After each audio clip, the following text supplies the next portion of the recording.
Imagine sitting in a quiet room, and suddenly, the sound of someone chewing, tapping their foot, or even breathing sends you into a state of rage or panic.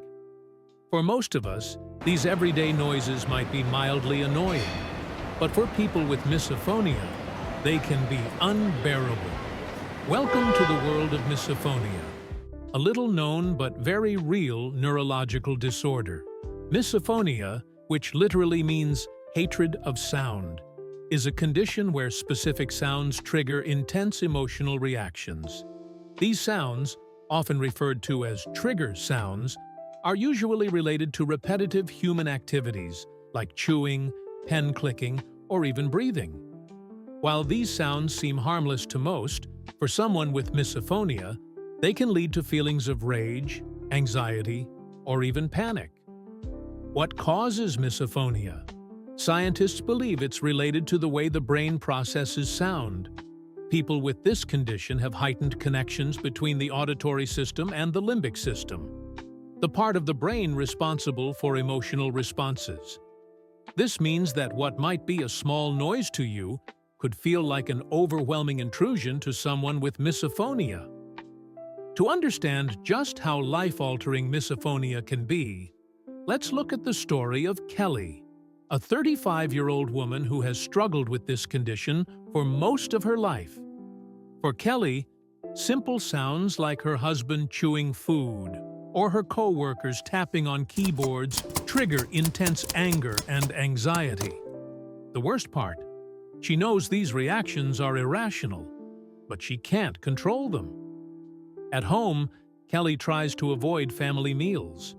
The sound of chewing is so unbearable that she often eats in another room, away from her family. Her loved ones don't fully understand, sometimes teasing her for being too sensitive.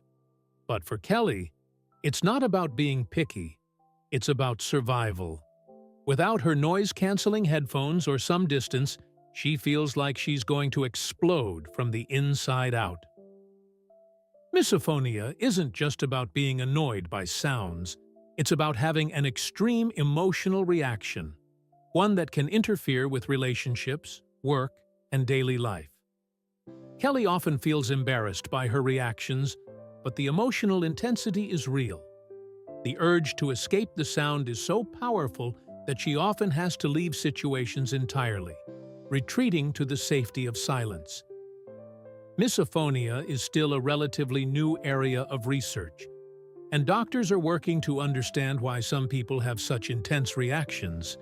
For years, people like Kelly were told they were simply too sensitive or that it was all in their head. But recent studies suggest that there's a neurological basis for these reactions, and that people with misophonia have stronger connections between their brain's sound and emotion centers. Living with misophonia can be isolating. Kelly often avoids social gatherings or wears headphones to block out potential triggers. Therapy has helped her develop coping strategies, like deep breathing or removing herself from situations when she feels overwhelmed. But it's still a daily struggle. Misophonia can make even the most ordinary environments, like a quiet cafe or a family dinner, feel like battlegrounds. For Kelly, the key to managing misophonia has been self-awareness and creating boundaries. She has open conversations with her family and co-workers about her triggers, explaining that it's not something she can control. While the reactions may seem disproportionate to those around her, misophonia is more common than many people realize, though it's still underdiagnosed.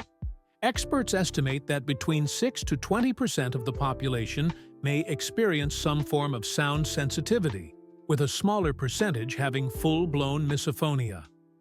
Unfortunately, there is no cure, but treatments like cognitive behavioral therapy, CBT, sound therapy, and even mindfulness techniques have shown promise in helping individuals manage their symptoms.